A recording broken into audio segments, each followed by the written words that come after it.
बच्चों अभी हम स्टार्ट कर रहे हैं लेक्चर नंबर 5, जिसमें हम क्लासीफाई ऑफ अकाउंट्स के बारे में डिटेल में डिस्कस करेंगे। हम पहले से लेके आखिरी तक 40 सम, मतलब सम नहीं बोलेंगे, 40 एग्जाम्पल हम डिटेल में डिस्कस करेंगे। उसके बाद छोटे छोटे 2 पॉइंट इंपॉर्टेंट है वो डिस्कस करेंगे और लेक्चर खत्म करेंगे। तो बच्चों ये आज के लिए आज का लेक्चर बहुत इंपॉर्टेंट है आपके लिए, ध्यान से समझना। उससे पहले मैं शुरू करता हूं पर्सनल अकाउंट में। पर्सनल अकाउंट 2 टाइप के होते हैं, तो आप बोलोगे सर नॉर्मल रियल पर्सन और दूसरा जो है वो लीगल आर्टिफिशियल पर्सन। मैंने बहुत सारे यहाँ पे नाम लिखे थे, आप अपनी बुक्स में देखते जाओ जो मैं बोल रहा हूँ। और यहाँ पे आपने लिखे थे अलग अलग टाटा, बिरला और बहुत सारी कंपनियों के नाम लिखे थे जो हमने डिस्कस किए थे। अभी दूसरा है वो है, आप बोलोगे sir real account. Real account में 2 चीज आती है, तो आप बोलोगे sir goods account and asset account. तो गुड्स अकाउंट में purchase sale, purchase return, sales return, और बाद में मैंने बहुत सारे गुड्स विथड्रॉन, डिस्ट्रॉय ऐसे सब कुछ लिखाया था। सेम वे उसके बाद आपने बोला था कि सर टेंजिबल और इनटेंजिबल असेट लिखवाई थी। उसके बाद इन्वेस्टमेंट 3 टाइप के लिखवाए थे। और बच्चों आखिर में हमने लिखवाया था, आप बोलोगे सर अलग अलग करंट असेट के नाम लिखवाए थे। ये हुए रियल के नाम जिसमें गुड्स और असेट के बारे में बातें हुई थी। लास्ट में हमने डिस्कस किया था नॉमिनल अकाउंट। नॉमिनल अकाउंट आप बोलोगे sir income account and expense account के बारे में आएगा। तो इनकम अकाउंट में सारी रिसीव वर्ड आते हैं, वो उसको इनकम बोलते हैं, और जिसमें हम पेड करते हैं उसको हम क्या बोलेंगे, एक्सपेंस अकाउंट। इसके साथ आपका बेसिक क्विक रिवीजन तो बच्चों हो गया। अभी हम स्टार्ट कर रहे हैं सम कैलकुलेट करना, तो आप ध्यान से फोकस रख के करते जाइए। बच्चों अभी हमने सारे टॉपिक को डिटेल में डिस्कस किया, मतलब नॉमिनल, रियल और पर्सन तीनों को डिटेल में डिस्कस किया है। अभी आपके सामने 1 से लेके 40 तक अलग अलग अकाउंट्स के नाम दिए हैं, आपको आइडेंटिफाई करना है ये अकाउंट किसके रिलेटेड है। तो बच्चा पहला नाम जो है वो है, आपको दिख रहा होगा नवजीवन कॉमर्स कॉलेज। तो आप बोलोगे सर ये किसका होगा, नवजीवन है, तो वो बोलोगे पहले तो पर्सन है। यहाँ पे आपको है ये लिखना है कि ये पर्सनल अकाउंट है। कौन सा अकाउंट है, तो ये पर्सनल अकाउंट है। आप बोलोगे legal artificial person, legal artificial person, legal artificial person. बच्चों उसके बाद है ड्राइंग। ड्राइंग मतलब आपको पहले तो वो डेफिनेशन क्लियर होनी चाहिए, ड्राइंग्स का डेफिनेशन क्या होगा। तो आप बोलोगे सर बहुत सिंपल है कि आपको जो ध्यान में रखना है ड्राइंग्स का, जो विथड्रॉ करेगा बिजनेस में से, बिजनेस ओनर जो भी अमाउंट विथड्रॉ करते हैं उसको हम क्या बोलते हैं, ड्राइंग्स बोलते हैं। तो आप बोलोगे सर जो ड्राइंग्स है वो पर्सन, क्योंकि ओनर क्या है, आप बोलोगे सर पर्सन अकाउंट होंगे, तो वो आप लिखोगे withdraw by the person, withdraw by the owner of a business. बच्चों क्या लिखोगे, withdraw by the owner of a business. Business में से कोई भी अमाउंट या गुड्स या कैश विथड्रॉ करते हैं तो हम क्या बोलते हैं उसको, तो आप बोलते हैं ड्राइंग्स। और ड्राइंग्स कौन करता है, ओनर करता है। ओनर कैसा होता है, रियल पर्सन होता है। तो आपको लिखना हो तो लिख सकते हो, यहाँ पे डेफिनेशन लिख के रियल पर्सन लिख सकते हो। कैश आप बोलोगे सर कैश क्या होगा, तो आप बोलोगे सर ये बिजनेस की असेट है। कौन सी असेट है, तो वो बारे में पढ़ते हैं। पहले तो यहां लिखते हैं रियल अकाउंट, यहां लिखेंगे बिजनेस असेट है, ब्रैकेट में लिखेंगे करंट एसेट। आपको पता ही है कैश जो होती है वो 12 महीने तक चेंज होती रहती है, कांस्टेंट नहीं आती है, जाती है, आती है, जाती है। तो कैश जो है वो करंट अकाउंट में कंसिडर करेंगे। उसके बाद बच्चों कौन से आता है, डोनेशन। तो आप बोलोगे सर डोनेशन जो होता है बेसिकली बिजनेस के लिए डोनेशन। डोनेशन मतलब आप बोलोगे सर सिंपली वे में हम किसी ऑर्गेनाइजेशन को फ्री ऑफ कॉस्ट कुछ चीज दे रहे या कैश दे रहे, तो वो बोलते हैं बिजनेस के लिए वो डोनेशन क्या होगा, एक्सपेंस होगा। क्या होगा बच्चों, एक्सपेंस। जैसे मैं एक्सपेंस लिखूं तो आप बोलोगे सर नॉमिनल होगा, नॉमिनल अकाउंट। तो आप बोलोगे सर नॉमिनल अकाउंट में ये क्या होगा, बिजनेस एक्सपेंस। क्या होगा बच्चों, बिजनेस एक्सपेंस। तो आप बोलोगे सर ये हुई डोनेशन की बात, जो नॉमिनल होगा और बिजनेस का ये एक्सपेंस है। बाद में आप बोलोगे सर मशीनरी अकाउंट, क्या होगा, मशीनरी। तो आप बोलोगे सर ये रियल है। रियल में आप बोलोगे सर 2 होते हैं, गुड्स और एसेट। तो ये मशीनरी है वो नॉन करंट एसेट है, तो ये बिजनेस एसेट है, लिखते हैं बिजनेस नॉन करंट एसेट। बच्चों मैं बहुत शॉर्ट में कई जगह पे लिखूंगा क्योंकि मुझे जगह की थोड़ा प्लानिंग करके लिखना पड़ता है कि पूरा कवर हो जाए, इसलिए मैं थोड़ा लिखूंगा। मैंने 5 तक लिख लिया है बच्चों, तो मैं आपको बोलूंगा 5 तक पॉज करो और प्रॉपर तरीके से लिख लो। इससे क्या होगा कि आपको 5 तक कोई भी डाउट होता है तो टिक कर लो, बाद में हम डिस्कस पॉइंट कर लेना, वो कमेंट सेक्शन में लिखना, और अदरवाइज हम बाद में डिस्कस करेंगे। 5 तक आप प्रॉपर लिख लो। उसके बाद अभी हम 6 से चालू कर रहे हैं। तो आप बोलोगे सर ये क्या हुआ, तो लैंड जो है वो रियल है। लैंड होती है बिजनेस की, जमीन होती है वो रियल अकाउंट असेट होती है, वो बिजनेस की कौन सी एसेट है, तो आप बोलोगे नॉन करंट एसेट है। कौन सी एसेट होती है, नॉन करंट एसेट। आगे चलते हैं। तो उसके बाद राज मेडिकल स्टोर अकाउंट, राज मेडिकल स्टोर, आप बोलोगे सर ये तो पर्सन है, इतना तो समझ में आ गया, राज मेडिकल स्टोर, तो ये लीगली आर्टिफिशियल पर्सन है। आप बोलोगे सर कैसे, तो बहुत सिंपल बात है कि आपने कभी राज मेडिकल को देखा है, कभी भी देखा है कि ये चलता हुआ, कि सर अभी 5 मिनट पहले ही वो राज मेडिकल यहां से जा रहा था, तो नहीं देखा होगा क्योंकि वो क्या है, तो आप बोलोगे सर ये राज मेडिकल स्टोर है, वो है पर्सनल अकाउंट, और वो क्या होगा, लीगल आर्टिफिशियल पर्सन। समझ में आया बच्चों। आगे चलते हैं।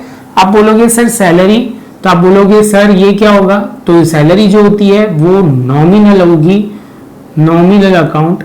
सैलरी बिजनेस के लिए एक्सपेंस है, तो हम लिखेंगे बिजनेस एक्सपेंस। बच्चों ध्यान से समझना, एक एक पॉइंट बहुत इंपॉर्टेंट है।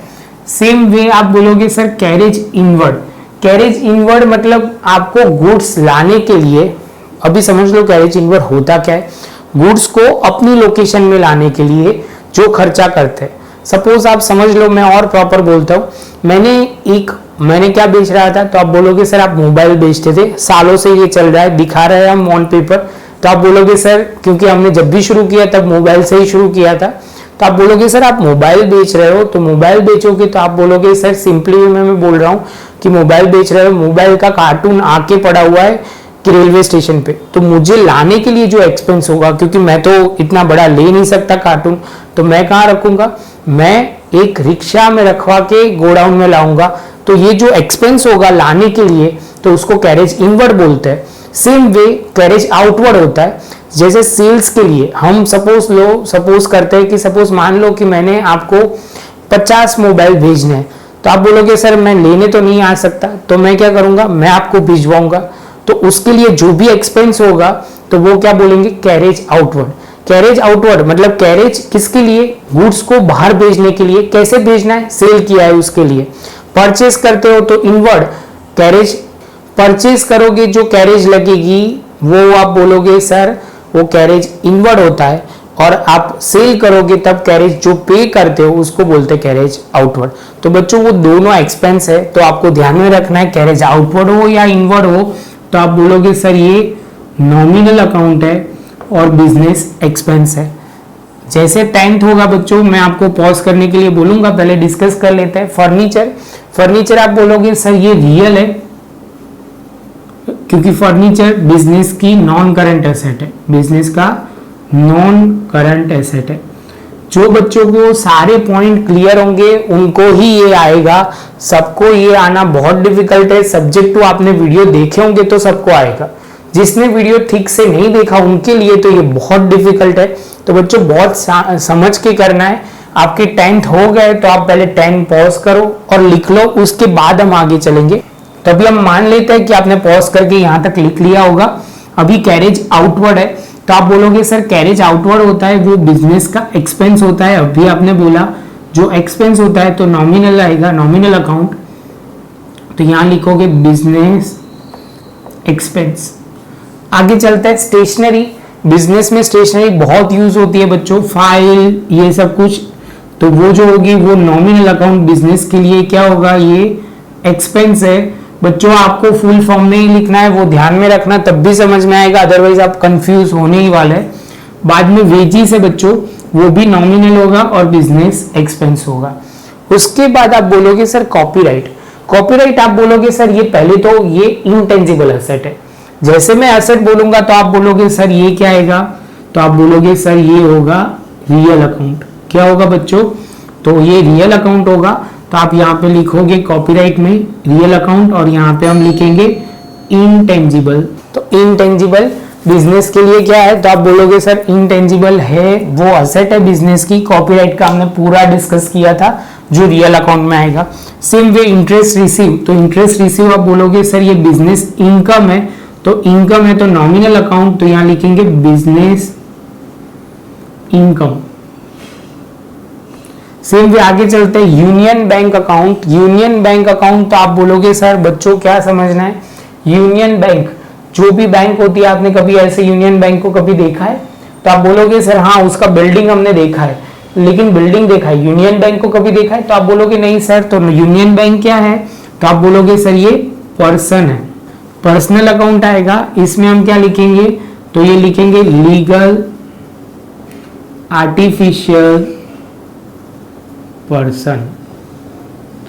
तो आप बोलोगे सर ये क्लियर हो गया। जैसे ये होगा उसके बाद मैं बोलूंगा रेंट पेड। रेंट पेड तो होगा नॉमिनल, तो ये नॉमिनल अकाउंट होगा। रेंट पेड हमारे लिए एक्सपेंस है तो हम लिखेंगे बिजनेस एक्सपेंस।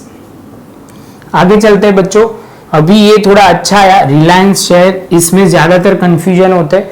रिलायंस शेयर मतलब बिजनेस में आपके रिलायंस शेयर का इन्वेस्टमेंट है, मतलब बिजनेस ने इन्वेस्ट किया है रिलायंस के शेयर में, तो आप बोलोगे सर ये रियल होगा क्योंकि इन्वेस्टमेंट वर्ड हुआ, तो आप लिखोगे रियल अकाउंट और इट इज बिजनेस असेट। ये जो होगा वो बिजनेस की असेट होती है इन्वेस्टमेंट, तो आपको लिखना है तो लिख सकते हो इन्वेस्टमेंट। इन्वेस्टमेंट जब भी होता है तो बिजनेस की असेट होती है। सेम वे डिस्काउंट रिसीव आगे पढ़ते हैं, तो आप बोलोगे सर डिस्काउंट रिसीव हमारी इनकम हुई। क्या हुई बच्चों, इनकम। तो आप बोलोगे सर ये थोड़े हमें पता नहीं चल रहा है कि कौन सी इनकम होगी, कौन सा एक्सपेंस होगा, कौन सा एसेट होगा। तो बच्चों पहली बार तो आपको थोड़ा टफ पढ़ने ही वाला है, आप प्रैक्टिस करोगे तब जाके आपको क्लैरिटी आएगी, क्योंकि ये तो बेसिक पॉइंट है, यहाँ से तो अब टफ आना शुरू होगा, तो ऑब्वियसली थोड़ा तो टफ पढ़ने ही वाला है। लेकिन आपको वो ध्यान में रखना है कि कहाँ पे आपको प्रॉब्लम हो रही है, क्या प्रॉब्लम हो रही है, वो ध्यान से रखोगे, टिक कर लोगे तो आपको प्रॉब्लम नहीं आएगी। और मैं जहां जहां बोलूं पॉज करके लिखोगे तो परफेक्ट आ जाएगा। डिस्काउंट रिसीव आप बोलोगे सर ये इनकम है, तो ये नॉमिनल अकाउंट होगा, लिखेंगे बिजनेस इनकम। क्या लिखेंगे बच्चों, बिजनेस इनकम। सेम वे आगे पढ़ते हैं अहमदाबाद ब्रांच अकाउंट। तो आप बोलोगे सर ये तो अभी समझ में आ गया, अहमदाबाद ब्रांच कोई क्या है, पर्सन है, लेकिन पर्सन कौन सा वाला, तो आप बोलोगे सर पर्सन है, पर्सनल अकाउंट है, वो आप बोलोगे sir legal artificial person account. Legal artificial person account. उसके बाद आप बोलोगे sir bad debts. Bad debts बच्चों ये 20 हो गया, तो मैं आपको बोलूंगा कि यहां तक पॉज करो और पूरा लिख लो, तब भी आपको क्लैरिटी आएगी, अदरवाइज आप कंफ्यूज होंगे। तो अभी आप बोलोगे सर बैड डेब्ट्स है, तो बैड डेब्ट्स कौन सा है बच्चों, तो आप बोलोगे सर बैड डेब्ट्स जो होता है वो बिजनेस के लिए क्या होता है, एक टाइप का लॉस होता है, लॉस या एक्सपेंस। तो आप वर्ड बोलोगे सर लॉस होगा, तो लॉस होगा तो आप बोलोगे सर नॉमिनल में सारे लॉस और वो कवर होता है, तो आप लिखोगे नॉमिनल में ये बिजनेस। बाद में आप बोलोगे सर कर्णावती क्लब अकाउंट। मैंने बोला था कर्णावती क्लब जो होती है वो पर्सनल अकाउंट में आएगा, पर्सनल अकाउंट में आएगा। और आप बोलोगे sir legal artificial person. Legal artificial person, ये कर्णावती क्लब है, वो लीगली क्रिएट करी गई हुई क्लब है। आगे चलते हैं डेटर्स। अभी ये आपको पता है डेटर्स मतलब, तो आप बोलोगे सर ये तो आपने इतना परफेक्ट याद रखा है, बहुत सारी जगह पे मैंने क्रेडिट ट्रांजैक्शन करवाया था जिसमें लिखा था डेटर क्रेडिटर का रिलेशन क्रिएट होता है। तो आप बोलोगे सर सामने वाली जो पार्टी, तो जो पर्सन होता है, तो आपको समझना है सर ये डेटर जो है वो पर्सनल अकाउंट होगा। कैसा होगा, पर्सनल, लेकिन आपको ध्यान में रखना है it may be real person और लीगल आर्टिफिशियल पर्सन। ये लीगल पर्सन भी हो सकता है और आर्टिफिशियल पर्सन भी हो सकता है। 24th में आगे पढ़ेंगे goods distributed as a sample. तो ऐसे आप बोलोगे, तो अभी आप बोलोगे sir goods distributed as a sample, तो आप बोलोगे सर ये जो होता है goods distributed as a sample, तो आपको जो ध्यान में रखना है बच्चों, तो वो जो इंपॉर्टेंट पॉइंट है, जो गुड्स डिस्ट्रीब्यूट करोगे सैंपल की तौर, तो आपके लिए वो एक्सपेंस होगा। जब एक्सपेंस होगा तो आपको लिखना है nominal account, it is business expense. ये बिजनेस का एक्सपेंस होता है बच्चों, तो आपको वो ध्यान में रखना है। इसके साथ हम बोल सकते हैं कि आपके 24 तक खत्म हो गया बच्चों। अभी मैं आपको बोलूंगा ध्यान से यहां तक लिख लीजिए, उसके बाद मैं आगे चल रहा हूं, तो ये मैं पॉज कर लो मुझे बीच में और आप अपनी तरह लिखना स्टार्ट करो। चलो बच्चों, तो अभी आगे चलते हैं। तो आपने पॉज करके 24 तक लिख लिया होगा। अभी आगे चलते हैं क्रेडिटर। जैसे मैं डेटर्स के बारे में बोला था, वो क्रेडिट ट्रांजेक्शन के क्रिएट होता है, तो आप लिखोगे यहाँ पे पर्सनल अकाउंट। क्या लिखोगे बच्चों? Personal account. तो आप लिखोगे इट मे बी रियल और artificial, it may be artificial और रियल पर्सन। उसके बाद आप बोलोगे sir factory expense. Factory expense नाम में ही क्या आ रहा है बच्चों? तो आप बोलोगे सर एक्सपेंस आ रहा है, तो हम क्या लिखेंगे? नॉमिनल अकाउंट और लिखेंगे इट इज बिजनेस एक्सपेंस। आप क्या लिखोगे बच्चों? It is business expense. अभी नाम दिया हुआ है नीलमबेन अकाउंट, तो आप बोलोगे सर नीलमबेन जो अकाउंट है वो बेसिकली क्या है कि एक पर्सन का नाम है, तो होगा personal, it is business, it is real person.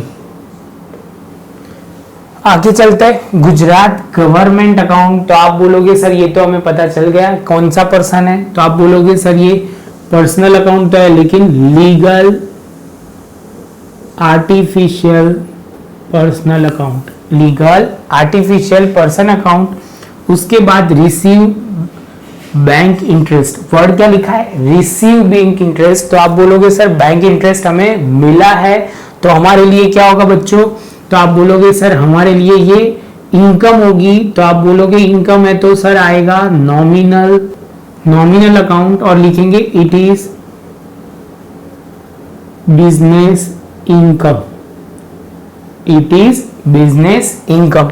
बच्चों आगे पढ़ते हैं goods given as a advertisement. जब भी आप किसी को गुड्स देते हो free of cost as a advertisement, तो बच्चों आपको वो समझना है आपके लिए वो क्या होगा? तो एक्सपेंस होगा, बिजनेस के लिए एक्सपेंस होगा। तो आप यहाँ पे लिखोगे नॉमिनल अकाउंट, लिखोगे इट इज बिजनेस एक्सपेंस। आगे पढ़ते बच्चों डिविडेंड रिसीव। तो आप बोलोगे सर डिविडेंड रिसीव जो होते हैं वो ध्यान में रखना है। डिविडेंड रिसीव हमारे लिए क्या होगा? इनकम होगा। तो आप लिखोगे सर ये जो होगा नॉमिनल होगा और इट इज बिजनेस इनकम, क्योंकि रिसीव हो रहा है इसलिए। कमीशन रिसीव, तो आप बोलोगे सर नॉमिनल और बिजनेस इनकम होगा। बच्चों आगे चलते हैं गुडविल। तो आप बोलोगे सर गुडविल क्या होता है? तो गुडविल आप बोलोगे sir it is a intangible asset. तो असेट के बाद बोलोगे तो इमीडिएटली क्या आना चाहिए बच्चों माइंड में? तो रियल आना चाहिए। तो यहां लिखेंगे real account, it is intangible, it is intangible asset. बाद में आप बोलोगे सर कमीशन अकाउंट। तो आप बोलोगे सर कमीशन क्या होगा बच्चों? तो कमीशन जो होगा वो हमारे लिए एक्सपेंस होगा। तो यहां पे लिखोगे nominal account, it is business expense. आगे चलते हैं बिल्स रिसीवेबल। तो आप बोलोगे सर हमें किसी के पास से पैसे लेने, वो एक कागज में लिखा होता है, पेपर में लिखा होता है, हमें किसी से लेना है पैसे। तो आप बोलोगे सर इसमें क्या होता है? दो पार्टी होती है, एक रिसीवर और एक एक्सेप्टर। तो आप बोलोगे सर सामने जो होता है वो पर्सन होता है, तो लिखेंगे पर्सनल अकाउंट। तो आप बोलोगे सर ये बिजनेस रिसीवेबल होता है, जो बिजनेस के लिए क्या होंगे? ये रिसीवेबल फॉर बिजनेस होता है। क्या होता है? रिसीवेबल फॉर बिजनेस, तो आप बोलोगे सर ये बिजनेस के लिए रिसीवेबल इनकम, इनडायरेक्टली वो जब मिलेगा तब पैसे मिलेंगे, इनकम बच्चों वो क्या होगा बिजनेस के लिए, रिसीवेबल फॉर बिजनेस होगा। आगे चलते हैं, तो डिस्काउंट अलाउ, तो आप बोलोगे सर डिस्काउंट अलाउ जो होता है वो हमारे लिए क्या होगा, एक्सपेंस होगा। जैसे एक्सपेंस बोलूंगा आप बोलोगे सर नॉमिनल अकाउंट होगा, बिजनेस एक्सपेंस अकाउंट। आगे चलते हैं, तो स्टॉक, स्टॉक मतलब आप बोलोगे सर क्या होता है, स्टॉक मतलब हमारे पास जो बचा है वो गुड्स। तो बच्चों अभी अब लिखना है स्टॉक, तो आप बोलोगे सर स्टॉक क्या होता है, तो बिजनेस की एसेट होती है। जो भी गुड्स बच जाता है, सेल नहीं होता, वो बिजनेस के लिए क्या होगा बच्चों, एसेट में आएगा। तो आप लिखोगे सर यहां पे लिखेंगे real account, it is business asset account. आगे बढ़ते हैं, कैपिटल अकाउंट बच्चों, कैपिटल कौन बिजनेस में इन्वेस्ट करता है, तो आप बोलोगे ओनर ऑफ अ बिजनेस। तो आप यहां पे लिखोगे, पहले लिखोगे पर्सनल अकाउंट, पर्सनल अकाउंट, और आप बोलोगे any amount invested by owner is consider as a capital. बाद में आप लिखोगे परचेज, परचेज आप बोलोगे सर नाम में लिखा हुआ है परचेज, तो आप बोलोगे सर ये तो रियल अकाउंट है, यहां लिखेंगे परचेज ऑफ गुड्स। तो कुछ भी नहीं लिखा तो परचेज ऑफ गुड्स लिख सकते हैं। तो बच्चों ये थी 1 से लेके 40 तक की बातें। ये बातें आपके लिए बहुत इंपॉर्टेंट है बच्चों। बच्चों ये जो बातें थी 1 से लेके 40 तक मैंने अलग अलग एग्जाम्पल दिए, आपको ये समझना है। होमवर्क में भी आपको थोड़ा सा करना है, वो मैं अभी आपको बोल रहा हूं। इसके बाद पहले बच्चों और एक मैं छोटा सा एग्जाम्पल ले रहा हूं, वो ध्यान से आप देख लीजिए। बच्चों अभी ये बहुत अच्छा टॉपिक है जो मैं आपको करवा रहा हूं। आपके स्क्रीन पे आंसर के साथ सॉल्यूशन आएगा, मतलब आपके स्क्रीन पे यहाँ पे जो दिख रहा है बच्चों वो आपको ध्यान से समझना है। मैं पॉइंट टू पॉइंट पूरा समझा रहा हूं। पहले लिखा हुआ है सैलरी, फर्स्ट पॉइंट में आप देखोगे सैलरी, तो सैलरी आप बोलोगे सर नॉमिनल, और उसके बाद लिखा है salary outstanding and salary paid in advance, मतलब आपने कभी एडवांस में पे कर दी है या पे करनी बाकी है। तो ये दोनों में आप पर्सन लिखोगे, क्या लिखोगे, पर्सन। क्यों लिखोगे वो समझा देता हूं, क्योंकि जब भी आप एडवांस में किसी को दोगे तो आप लिखोगे सर XYZ को हमने एडवांस में पेमेंट किया है, तो ये जो आएगा वो आप क्या लिखोगे, तो आप बोलोगे sir person account, person account और ब्रैकेट में लिखा है लायबिलिटी। जब आपको पे करना बाकी होगी तो आप लायबिलिटी लिखोगे, आपने एडवांस में पे कर दिया है तो रिसीवेबल में लिखोगे। क्लियर है बच्चों। सेम वे आगे चलते हैं, सेकंड पॉइंट रेंट पेड, तो आप बोलोगे सर रेंट पेड जो क्या होता है, तो वो आप बोलोगे सर रेंट पेड जो होता है वो नॉमिनल में होता है बच्चों। Rent paid in advance, rent paid in advance, तो आप बोलोगे सर एडवांस में पेमेंट करते हो तो वो क्या होगा, पर्सन आ जाएगा, क्या आएगा, पर्सनल अकाउंट। और आप क्या बोलोगे, यहाँ पे लिखोगे सर वो कभी भी एडवांस में पेमेंट करोगे तो रिसीवेबल लिखोगे।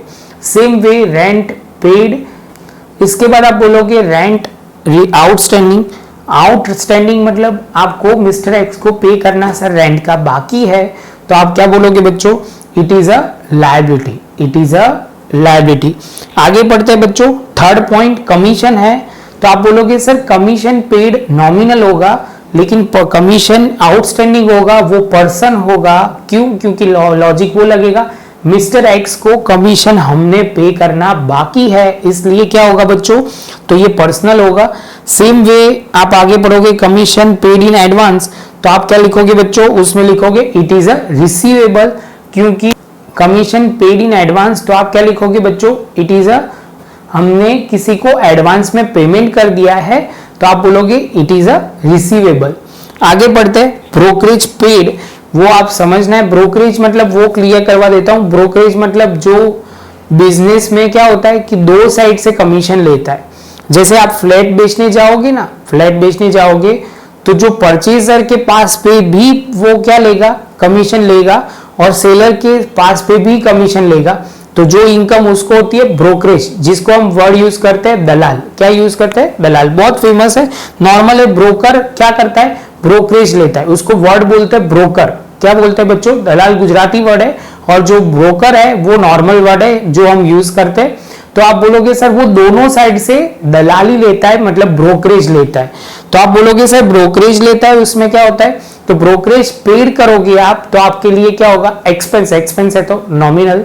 सेम वे एडवांस में पे कर दिया है तो आप बोलोगे सर ब्रोकरेज हमने एडवांस में पे किया है तो हमारे लिए वो पर्सन को दिया हुआ है इसलिए पर्सनल लिखेंगे, और बाद में आप लिखोगे सर रिसीवेबल और ब्रोकरेज पे करना बाकी होगा तो भी आप लिखोगे पर्सनल। बच्चों ये जो ध्यान में रखना है, एक पॉइंट आउटस्टैंडिंग और रिसीवेबल आ जाता है तो आपको क्या ध्यान रखना है, तो आप बोलोगे सर पर्सनल, और बाजू में आप लिख पाते हो, समझ पाते हो ध्यान से तो बहुत अच्छी बात है, नहीं समझ पाते तो ठीक है, क्योंकि वो रिसीवेबल और वो समझ लेते तो बहुत बढ़िया है, आगे जाके आपको बहुत हेल्पफुल होगा।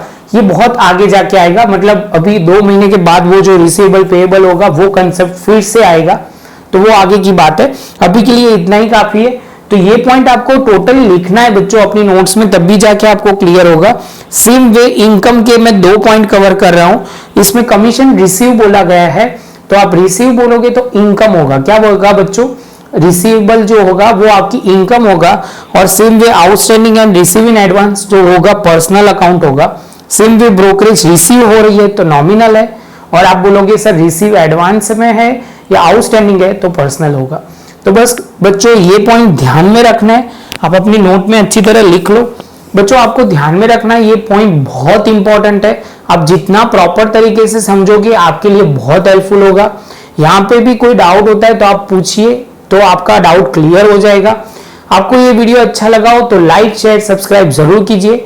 ये हमारा 4th लेक्चर था जो बहुत इंपॉर्टेंट था, और 5th लेक्चर उससे भी इंपॉर्टेंट है क्योंकि हम उससे क्या करने वाले, एक स्टेज आगे जाने वाले। तो ये हमारा 5th लेक्चर बच्चों खत्म हुआ। आपको ये वीडियो अच्छा लगा हो तो लाइक शेयर सब्सक्राइब जरूर कीजिए। मिलेंगे हम नई वीडियो में।